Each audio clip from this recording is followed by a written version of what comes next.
काल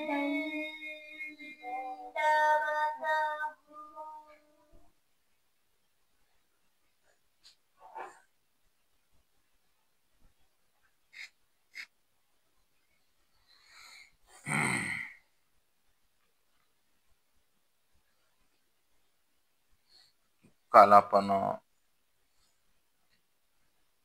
ज्ञानशक्ती स्वीकार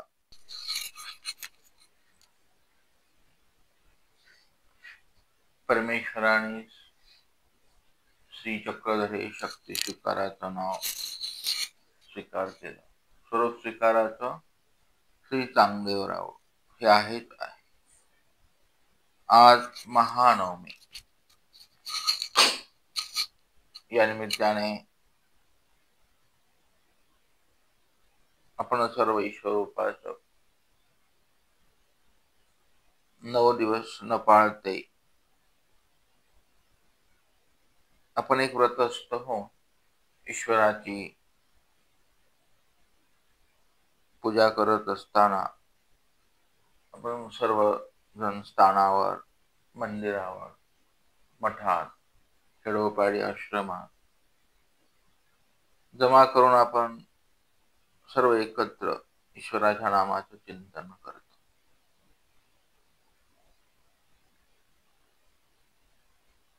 हे सर्व करत असताना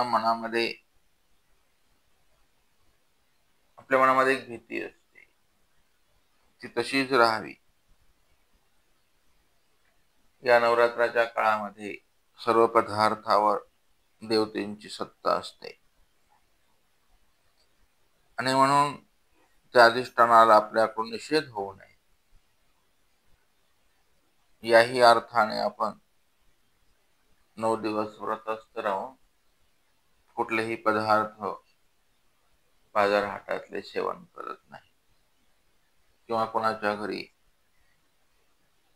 आसुरी शक्तींची उपासना असते म्हणून आपण वर्ज्य करतो.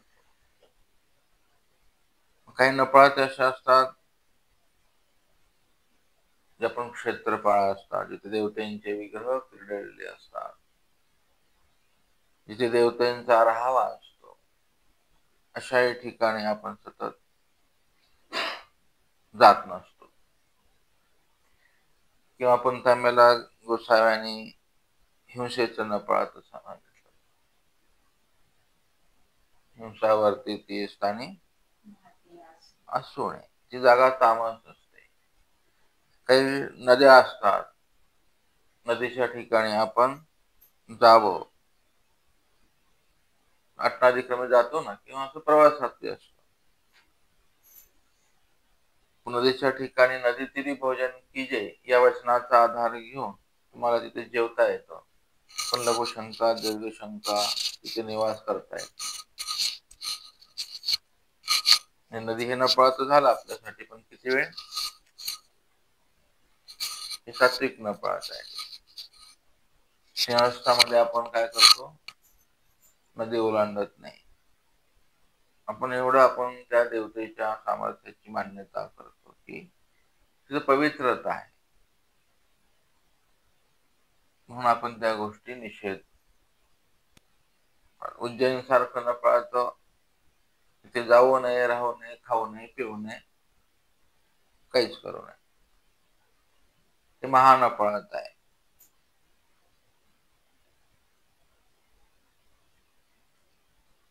कुठं आत्मघात झाला, कोणाच्या घरी कोणी फाशीनं मेलं, विष पिऊन मेलं, तर आपण तेही नपाळत मानतो, आहे की नाही? तिथे आपण खात पीत नाही. का? त्या जागेला कोणाचं अधिष्ठान असतं? तो जो आत्मा मरून ज्या योनीत गेला त्या जागेवरती तिथे तो निवास करतो. ते एक नपाळत.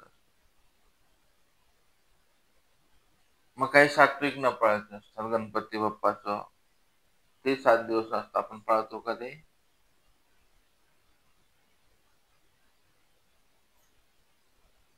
मग काही परंपरेमध्ये ते पण पाळतात. असे गौरीचा सण येतो, अमावस्या, पौर्णिमा, म्हणजे जितके तुम्ही आतमध्ये घुसा, आणि आता तर सगळं अखंडच नफाळाचं असतं आपल्यासाठी. कसं? शनिवार रविवार आला की ते 3 बांबू बांधलेले सगळ्या रस्त्याने जाताना ते हिंसा होते चार पायी.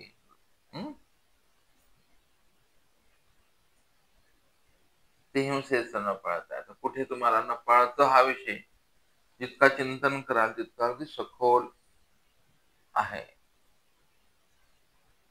कुठलं गाव फाळत आहे? नाही. कुठला देश?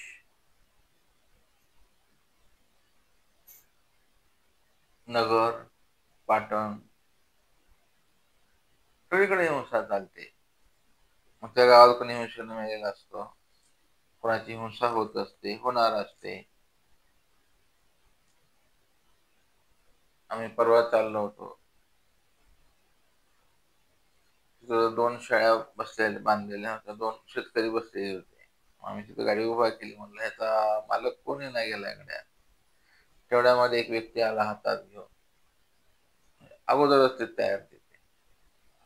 असा अखंड आता सध्या या कलियुगाच्या प्रभावाखाली आपला धर्म आचरण्यासाठी आपल्याला अविधी होऊ नये याची काळजी घेतली पाहिजे.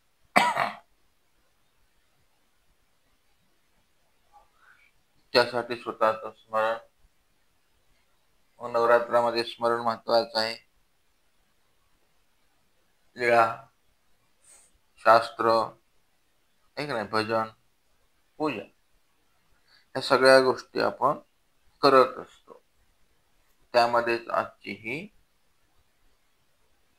सृष्टी व्यवस्थेमध्ये परब्रह्म परमेश्वराने ब्रह्मांडातील सर्व देवतेंना आजचा दिवस अधिकृत केले ना. अधिकृत म्हणजे त्यांनी आज सर्व प्रकारचे भोग फुटक्रिया काय असेल ते गावागावामध्ये जाऊन तो भोग भोगावा, अशी सुट्टीचा दिवस म्हणा की देवतेंना. मग आज आपण ती महानवमी हा उत्सव रूपाने साजरा करतो. तो सर्वज्ञांनी कसा केला हे आपण आता लीळेच्या माध्यमाने पाहू. ही लीळा पाहत असताना नफाळते आणि त्याचा काही गोष्टीचा अधिक भाऊ न करताना आपण परमेश्वराचे साधक आहोत. आपण आपला धर्म आचरत असताना स्वामींच्या वचनावरती विश्वास ठेवून स्वामींचं सहाय्य असतं. विनाकारण त्याचं भाऊ करून धर्मापासूनच आपण जर दूर गेलो, मग काय काय लोक म्हणतात ना, तुमच्या धर्मात आले बा खूप कठीण आहे, भीती निर्माण होते, दहशत. असं नाही झालं पाहिजे. त्याला सौम्य रूपाने आपला धर्म आचरावा. प्रत्येकाने जर सगळ्यांनी येऊन बसलं 9 दिवस, संसार आहे, प्रत्येकाच्या अडचणी असतात, औषध उपचार घ्यायचा असतो, कोणाला अटॅक आला मग जाऊ नये का? वेगवेगळी मतमतांतरे विनाकारण त्याचा त्रागा न लावताना आकाशापोटी तत्वांचा एक आकाश असतो. समाज भयभीत करू नये, आपण स्वतः भयभीत होऊ नये. कारण त्या सेवक आहेत, ईश्वरीच्या दासी आहेत, नाही का? तपीला आपल्या तांदूळ आपल्याला त्या ओवायला आल्या. देवदेवी कुठं डोमेग्रामला कोणतं स्थान आहे ते? देवद्रोणीला ओवायला आल्या. मोठं नाथोबासारख्यांची आरती करायला आल्या. आपण साधनवंतांनी आपली साधना नक्की करावी, निश्चित करावी. आपला प्रवास आपण न डगमगता करावा.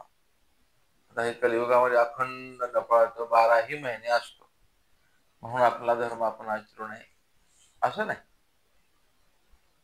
हा उत्कर्षाचा काळ असतो या 9 दिवसामध्ये, म्हणून जपावं आपण. गणपतीमध्ये जपावं. जे सात्विक जरी असलं तरी नफाळतच नाही. ते पाळावा आपण. त्यानिमित्ताने आपला देवधर्म अधिक होईल. असं नाही तर मग असा देवधर्म करावा. पण भीतीपोटी, आपसापोटी किंवा निंदा करून भिवून धर्म आचरू नये. समर्थो कसं वचन आहे?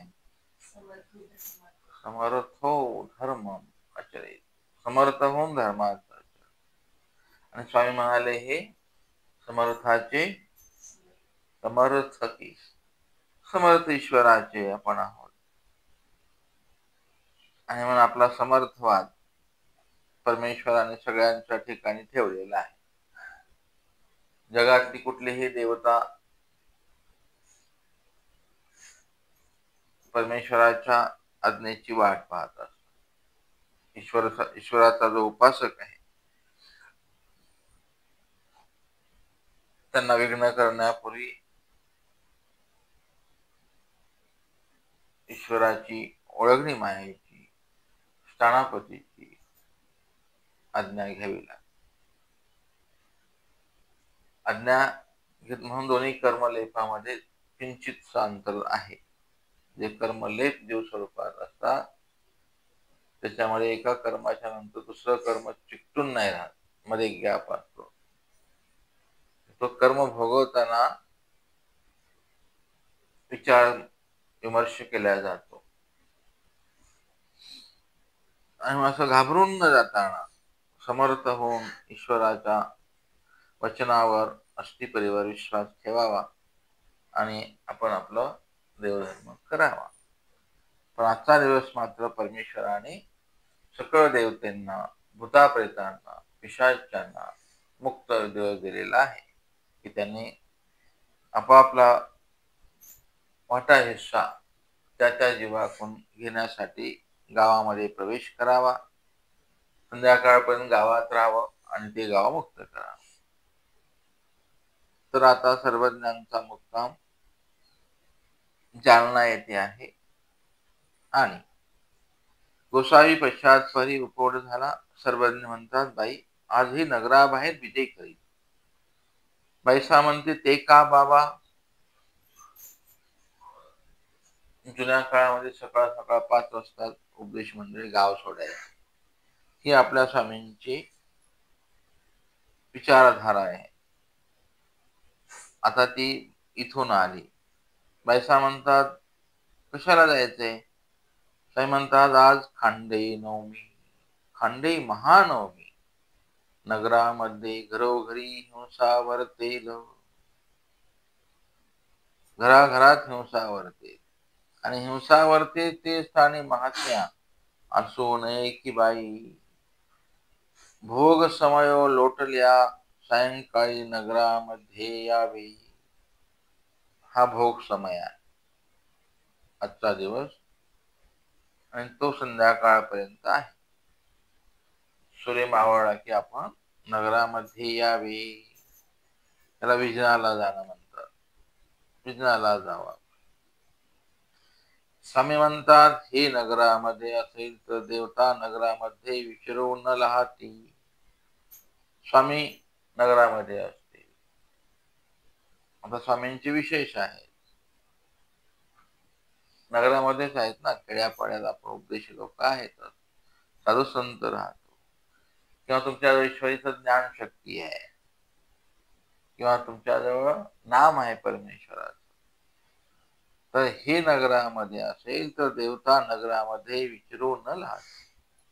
त्यांना त्रास होतो गावात फिरायचा. स्वामी म्हणतात, रात्री देवताची विनंती आली होती. आम्हाला देवता विनंती करायला आल्या आणि आम्ही त्यांना सांगितलं. त्याने आम्हाला सांगितलं की तुम्ही आज नगरामध्ये बाहेर जावं. आमचा आज हा सुट्टीचा दिवस तुम्ही दिलेला आहे. मग आम्ही सांगितलं त्यांना. स्वामी म्हणतात की तुम्ही नगरात या, मग हे बाहेर विजय करील. यावर गोसावी एकांकाची घोडाथोडीच्या शिष्यांची लीळा सांगितली. घोडाथोडी शिष्याचं माहितच आहे तुम्हाला काय आहे ते. अवघा गाव दळून टाकला त्याने. आंबे दिली एका बाईनं ती पुसली त्यानं झोपडीला आणि मग स्वामी उदास झाले. ते हिंसा झाली. मग निमित्त वाटलं स्वामींना की मी ह्याला घेऊन गेला आणि ह्याने हा प्रकार केला. मग स्वामी कुठे गेले पुन्हा?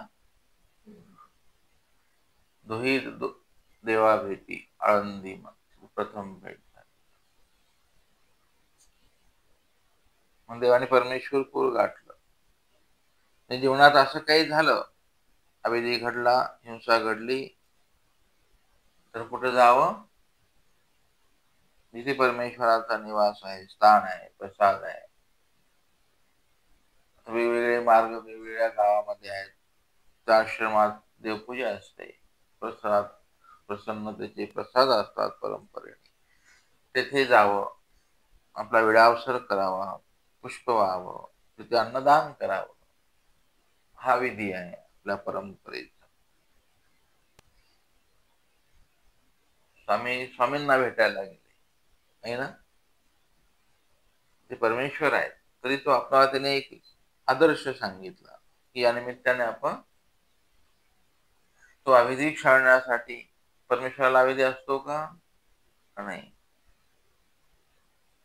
तरीही स्वामींनी ती उदासीनता घेतली, स्वीकार केली तशी प्रवृत्ती.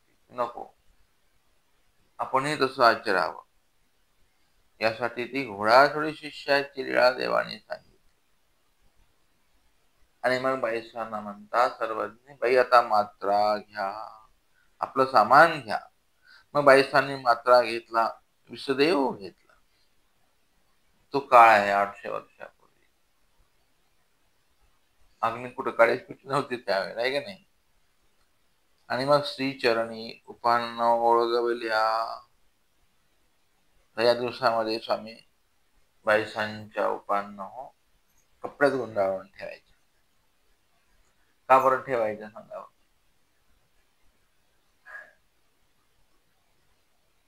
पावसाळ्यात आणि हिवाळ्यामध्ये स्वामींच्या उपान्न कशा आहेत? कातडीच्या आहेत. या दिवसामध्ये त्या कशा होतात? जर परिणाम होतो, कडक होतील, मग स्वामींच्या पायाला टोचतील वगैरे. गोसावी भक्तिजनासहित गावा पश्चिमे विजय केले. स्वामी आता निघाले. चौवारी भांडारी नागविहिरी, ते विहिरीचे वरिले रवणीवरी गोसावी चरणचारी उभे राहिले. स्वामी उभे आहेत. ही चरणाची लीळा, श्रीमूर्तीची लीळा सुरू झाली.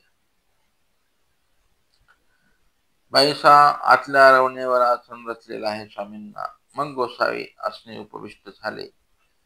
आणि मग बसल्यानंतर स्वामींचं आसन झाल्यावर त्या नागारा रवळांच्या विहिरीतून वीर्यांतोल देवता निघाल्या. त्या गोसाव्यापाशी आल्या, दंडवते घातली, श्रीचरणा लागल्या. माथाचा केशी श्रीचरण झाले. त्या देवतेने आपल्या केसांनी चरण झाडलं, स्वामींचं स्वच्छ केलं. आणि मग गोसाव्यांची अनुज्ञा मागितली. इथं अनुज्ञा शब्द आहे. आज्ञा कशाला म्हणतात? आज्ञा आणि अनुज्ञा. आज्ञेचा आचार, अनुज्ञेचा आचार. असं नाही, असं करा. स्वामींनी सांगितलं तेच करणं. स्वामींनी सांगितलं शिबे चोळ चिमूट एक ठावा पदवी न गमे तर आज्ञा अनुज्ञाचा आचार सांगितला.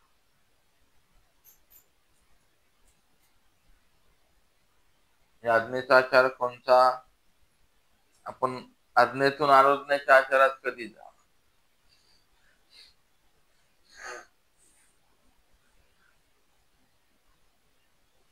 अशी गंमत आहे ती.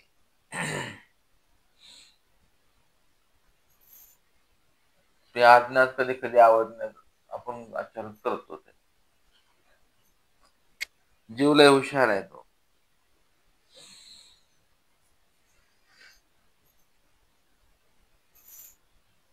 अनुज्ञेत राहिला तरी बरं आहे, कलियुग आहे ते, आहे की नाही.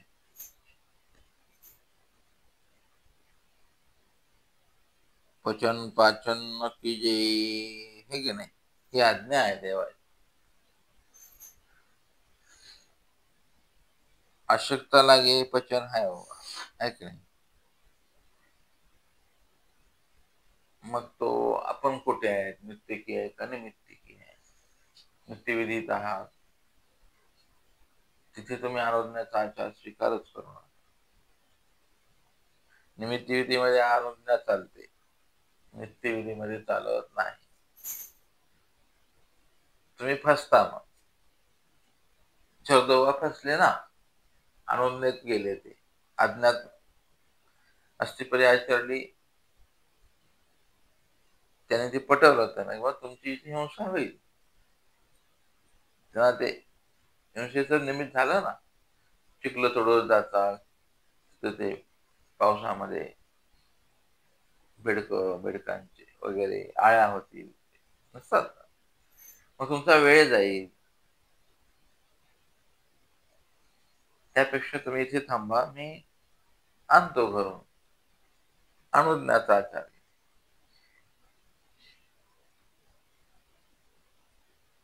मग ओसरी सांगितली म्हणाले स्वामी. असं अनुज्ञेच्या आचारामध्ये तेवढं सामर्थ्य नसतं. म्हणजे ईश्वराचा मनोधर्म नसतो साधन चरित करायचा.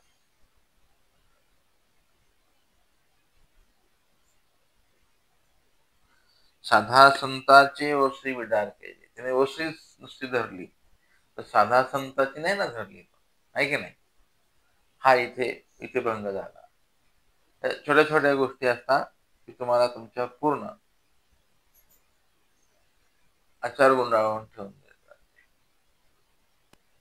मग तुम्ही जर ज्ञानी असाल तर तुम्ही ती दृष्टी मिळाली पाहिजे तुम्हाला, विकार विकल्प शून्य, तसं तुम्हाला ती दृष्टी आली पाहिजे. करडेल की टोपेल जाणेल तो रुपये आन म्हणण्या इतकी दृष्टी तुम्हाला आली का. तुम्ही पोक्त झालात का धर्मावर. मग काय नाही, मग तुम्ही अनुज्ञेचा थोडा बहुत आचार करू शकता. नाहीतर मग हातीशयी डोई पाळणा येऊ शकतो. त्या बिचाऱ्यांचा तर दिसला, आहे की नाही, त्यांचा पाळणा दिसला. हातीशयी पाळण्यात लेकर होते का रे. लेकर कुठे होते चंद्रबाबा.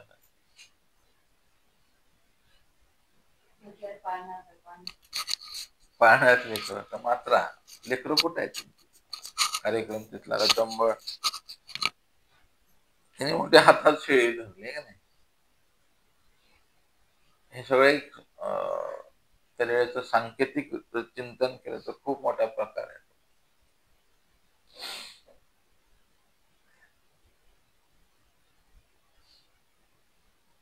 कुठून कुठं सरकलं ते. आज्ञेतून अनुज्ञेत आले, अनुज्ञेतून विधिक्षाळन मात्र म्हणाले. हा, गोसावी असेच सांगितले. भिक्षाविधी विधिक्षाळन मात्र करायचं आहे. बर बर बर बर, ठीक आहे. आता तुम्ही विधीचं क्षाळन करता का भिक्षाविधीचं. बर, करा करा. अत्यंत पाऊस असेल असा, आता कसा पाऊस आहे. मग त्याने वस्ती गळायला लागली म्हणाले. मधी हो म्हणाले, असंच आहे. प्रतिवृत्तीचा प्रमाद घडेल मला. मग आता ओसरीतून घरात आले आणि मग तो सरला. असं ते गरम भाकर, गरम भाकरीचा पापुडा ह्याचा पापड करून गेला ना. तर हे असं अनुज्ञाचा आचार. आणि हे नफा ते आपण स्वतः निर्माण करतो जीवनामध्ये. या नफळत्यापेक्षाही आपण निर्माण केलेले जे न पाळते, जे देवाने न पाळायला सांगितलं ते आपण पाळतो. आणि मग हे असं होतं. म्हणून माईंभट्टाने मुद्दाम शब्द टाकलेले आहेत आवर्जून. गोसाव्याशी अनुज्ञा मागितली. देवतेने डायरेक्ट अनुज्ञा घेतली म्हणजे आम्ही जाऊन येतो. जाऊ का नाही म्हणले ते, आम्ही जाऊन येतो, त्याला म्हणायचा अनुज्ञा. मग त्या नगरांत गेल्या. बाईसाहेब विचारतात, बाबा नगरांत गजंबो कायसा होत असे. देवतेंचे मोठे मोठे अकराळ विक्राळ आवाज यायला लागले. सर्वांनी म्हणतात, बाई देवतांचा. तरी बाबा काही देखी ना. सर्वांनी म्हणतात, बाई ती आपण ते देखो न दिजे. त्या देवता स्वतःला पाहू देत नाही. मग बाईशी अग्नी पेटविला, उष्णोदक केले, गोसाव्याशी उष्णोदक ओळगविले. आता बाईसांची अस्थीपरी सुरू झाली. तो जो विषदेव आणला होता, आणला असेल गाडग्यात बिडग्यात घालून, तो पेटवला. स्वामींना गरम पाणी केलं, ओळगवलं. मग तिथे गोळा झाला. श्रीमुख प्रक्षालन केले. बाईसांनी श्रीचरण प्रक्षाळले. मग चंदन उगाळले. आता श्रीचरणाच्या लीळा आठवाव्या. मग ऊर्ध पौंड्र टिळा लाविला स्वामींना. अक्षदा लाविल्या बाईसांनी. ही कपाळाची लीळा. कुठल्या तरी कल्पनेतलं येईल तुमच्या समोर काहीतरी श्रीमुख येईल ना स्वामी, टिळा येईल. मग कापुरासहित विडा ओळगवला, पूजा केली, धुपारती मंगळ आरती केली, दंडवती घातली. तो तिकवनायक आले, दंडवत घातली, श्रीचरणा लागले. तेही उपहारा लागी उणविले. गोसावी विनंती स्वीकारली उपहारा. आणि मग दुपहाराच्या रवणे लागी उपहार घेऊन आले. बाईसांनी मागुती पूजा अवसराची आयती केली. तिकवनायके गोसाव्यांची पूजा केली, दुपारती मंगळ आरती केली. नवमीच्या दिवशीचे यजमान आहे ते पंक्तीचे आणलं त्याने सगळं शिजवून. भक्तिजनासहित आरवना झाली, गोळा झाली, कापुरे सहित विडा ओळगवला. आणि मग गोसावी तयाशी पाठवणे दिली. तिकवनाई भाजणे घेऊन गेले. गोसावी पहुड स्वीकारला. नंतर उपहोड झाला आणि गोसावी निश्चळ आसन स्वीकारले. हे नित्यदिनी आहे. स्वामींचा पहुड आणि उपहोड मध्ये अंतर फक्त अर्ध्या तासाचं असतं. आपल्यासारखं नाही, दोन दोन तास, तास 2 तास आराम. किंचित त्यालाच म्हणतात पहुड. आणि जी जास्त वेळ असते त्याला निद्रा म्हणतात, गाढ निद्रा. स्वामी निश्चळ बसलेले आहेत, दररोज बसायचे. भक्तिजने दिवस मावळत येतो, श्रीमूर्ती अवलोकित निश्चळ बसले असते. हा नवमीचा विधी आहे.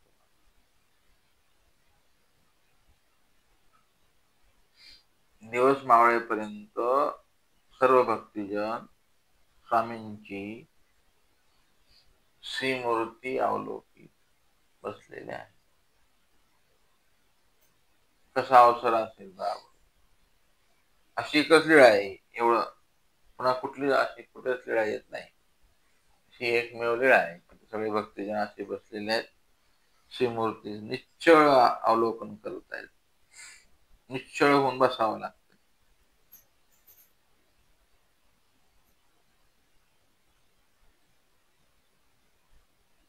स्वामी पण निश्चळ होऊन बसलेले आहेत. आणि मग सायंकाळच्या वेळेला विहिरी दक्षिणे गोसावी परिश्रयाशी विजय केले. परिश्रय सारला. बाईशी उष्णोदक ओळगिले आणि उदका विनियोग झाला. मग सर्वज्ञ म्हणतात, बाई आता चला मात्रा घ्या. देवतांचा भोग समय झाला. आणि मग गोसावी नगराशी विजय केले. तो त्या विहिरीच्या देवता नगरांतून आलिया, वेशीद्वारी भेटी झाली. प्रवेशद्वार जालन्याचं, त्या वेशीमध्ये स्वामींची भेट झाली. त्या सर्व देवतांनी स्वामींचे पुन्हा श्रीचरण त्या आपल्या माथाच्या केसाने चरण शान केलं, चरण झाडले, श्रीचरणा लागल्या, स्वामींचा शुभ आशीष घेतला आणि मग त्या गेल्या. आणि मग स्वामी नंतर राजमठात आले. तिथे रात्रीचा पूजा अवसर झाला, वेळी झाली, असणे उपविष्ट झाले. बाईशी सकपौरा फोडी होती, विड्या करून दिल्या. आणि मग स्वामी वेडे केले. नित्यदिनी स्वामी वेडे करायचे जेवणानंतर शतपावली. मग तेवढ्या वेळामध्ये बाईसा शयनासन रचायच्या. मग शयनासनावर गोसावी उपविष्ट व्हायचे. मग काही परावर निरोपण करायचे. हा स्वामींचा नित्यदिनीचा क्रम आहे.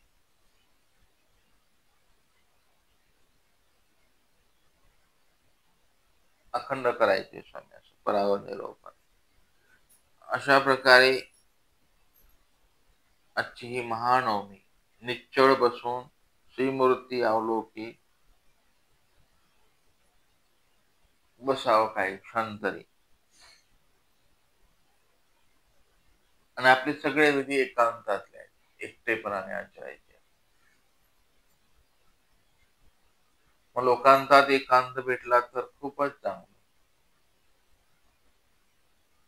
गडबड गोंधळ त्याला वेगळं रूप देऊ नये.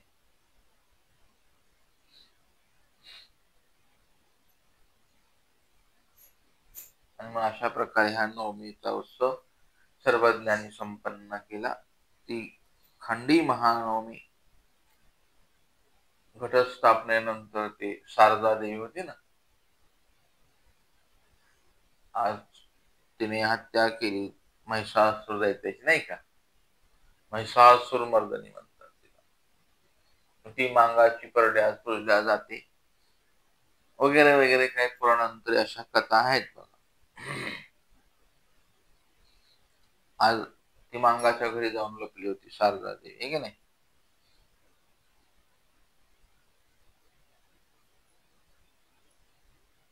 गहू भिजवून त्या मातीमध्ये ठेवले, तिला लपवल्या गेलं, आणि मग आज तिनं महिषासुराचा वध केला. म्हणून त्याला खांडे नवमी, हत्या केली. हे अशी घटना पुराणांतरी आहे. आणि मग देवीच्या मुंडक्याची पूजा करतात, आहे की नाही.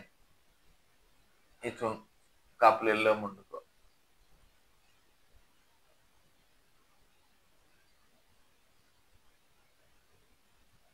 मागे कोणता उत्सव झाला ना, सगळ्या साडी घालतात, मुंडक मातीचं विकत आणतात, मुंडक बसवतात, आहे की नाही. कोणती पूजा झाली आता गणपतीच्या नंतर? गौरी काय म्हणतात, महालक्ष्मी आल्या, जेव घातल्या, आज आल्या, उद्या जेव घातल्या, परवा दिवशी गेल्या. असं खेडोपाडी आपले उपदेशी लोक सुद्धा आजकाल करायला लागले. समाजासाठी म्हणून करतात. आणि त्याच्या पुढे असे 56 भोग ठेवतात. मग त्यांना विचारलं ना, मग ह्या आल्या, आज आल्या, उद्या जेवल्या, परवा गेल्या, म्हणजे काय झालं सांगता येणार नाही. त्या कुठून आल्या, का बरं जेवल्या त्या. मग त्या सवाशीन बायाने पूजा चालते का, त्याचं विचारलं तर कुणालाही कोणाकडे कसलंही उत्तर नसतं. परंपरा आली आमच्या घरामध्ये, ती करावीच लागते असं समजून लोक भीतीपोटी धर्माचा आधार घेतात. भीती, कोप होईल बा लक्ष्मीचा, आपल्या घरातली लक्ष्मी मरू दे ना, घ्यायला मरल, कर्मबंधनाने चालणारा विषय आहे ना तो संसार. आणि जे कोपल शाप देईल त्याला परमेश्वर म्हणताच येत नाही ना. साध्या साध्या गोष्टी आहेत, पण भीतीपोटी सगळीकडे आता करतात. एकनिष्ठ भक्ती करणारे लोक गणपती आणून ठेवतात, ते कलर रूम मध्ये ठेवतात. पोरं ऐकत नाही म्हणतात. बर ठेवा. मग कोणी विशेष ठेवतं. मग आता त्यात पुन्हा आपण काय केलं, गणपतीच्या समोर विषय ठेवावा, जाऊ द्या, असे रूपांतर होत राहतात नाही का. नपाळाचे बी रूपांतर होतात, त्याला आपला सामावून लोक घेतात.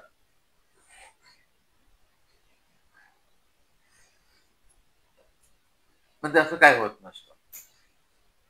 आपण ईश्वरावर श्रद्धा ठेवून आपल्या विशेषातच सगळं आहेत ना देवतेंचे सामर्थ्य, आहे की नाही.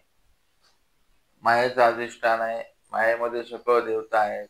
मग आपल्या विशेषात गणपती आहे, शारदा देवी आहे, सगळ्या सगळ्या शक्तीच आहेत ना त्याच्यात. आपली विशेषाची पूजा केली सगळ्याला पावतं असं समजावं.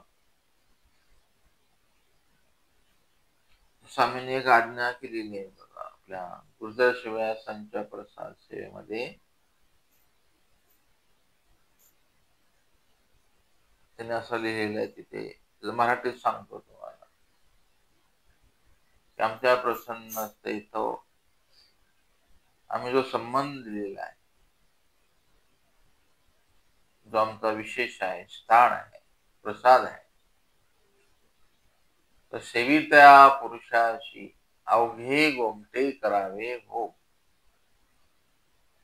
मग तो उपदेश असेल, नामधारक असेल, वेदवंत असेल, बोधवंत असेल, अनुसरला असेल, चर्यावंत असेल, हे क्षपणारा असेल, त्यांनी जर सेवा केली विशेषाची, तर त्या पुरुषाशी अवघे गोमटे, सर्व गोमट करा, आदेश दिलेला आहे स्वामींनी ह्या देवतेंना सर्वांना. आणि मायेला, तिथल्या स्थानापतीला, ओळखणीला 81,10,10,000 ओळखणे आहेत. त्यांना तिथे जी स्थानापती आहे त्या स्थानापतीला, प्रसाद असेल तर त्या प्रसादातल्या स्थानापतीला आदेश आहे की अवघे गोमटे करा. अवघे शब्दामध्ये सगळं आलं, सुख आलं, दुःख आलं, तुम्हाला काय हवं ते द्या. म्हणून असं भिण्याचं काम नाही काय.